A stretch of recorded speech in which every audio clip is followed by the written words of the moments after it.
Introductory note. Aurelius Augustinus, better known as Saint Augustine, was born of poor parents in the small town of Thagaste in Numidia, North Africa, 354 AD. His father, Patricius, a pagan of somewhat loose life, was converted to Christianity before his death. His mother Monica, on account of her personal piety and her influence on her son, is one of the most revered women in the history of the Christian Church. Augustine was educated at the University of Carthage, and according to his own account belonged to a fast set and joined in their dissipations. While there he entered into a relation which lasted for 14 years with a young woman who became the mother of his son Adeodatus, and he joined the heretical sect of the Manichaeans, who professed to have received from their founder, Manes, a higher form of truth than that taught by Christ. At the close of his university career, which had been brilliant in spite of distractions, he returned to his native town, and first there, and later in Carthage and Rome, he practiced as a teacher of rhetoric, training young lawyers in the art of pleading. By the time he was about 27 he had begun to have doubts as to the validity of Manichaeism, but it was not till 387, while he was professor of rhetoric in the University of Milan, that he was converted to Catholic Christianity, and received baptism. He now gave up his profession and became an ascetic, studying the foundations of the faith, writing, chiefly against his former sect, and conversing with a group of disciples, first at Rome and then in his native town.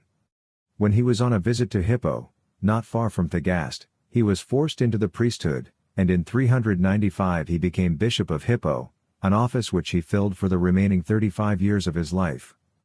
Though he took a leading part in the activities of the African Church through all this time, and gradually became one of the most distinguished ecclesiastical figures in the empire, the care of his diocese and the writing of his books formed his chief occupations. He continued to lead a life of extreme simplicity and self-denial, and in his episcopal establishment he trained a large number of disciples who became leaders in the Church. The strength of his hold on these younger men was due not merely to his intellectual ascendancy, but also to the charm and sweetness of his disposition. A large part of his literary activity was devoted to controversy with the heretics of his time, first the Manichaeans, then the Donatists, and finally the Pelagians. It was in his writings against these last and most important opponents that he elaborated his statement of the doctrines of predestination, irresistible grace, and final perseverance, through which he has left his chief mark upon the creeds of later times.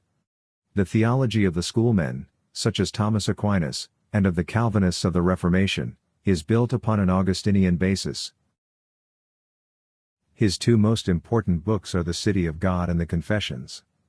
The former of these was provoked by the attacks upon Christianity, roused by the disasters that began to fall upon the Western Empire in the beginning of the 5th century, and Augustine replies by pointing out the failure of the heathen gods in former times to protect the peoples who trusted in them, and goes on to expose the evil influence of the belief in the old mythology, in a minute examination of its traditions and mysteries. The second part of the book deals with the history of the city of man, founded upon love of self, and of the city of God, founded upon love of God and contempt of self. This work is a vast storehouse of the knowledge of the time, and is a monument not only to Augustine's great learning, but also to the keenest metaphysical mind of the age. The Confessions, here printed, speaks for itself. The earliest of autobiographies, it remains unsurpassed as a sincere and intimate record of a great and pious soul laid bare before God.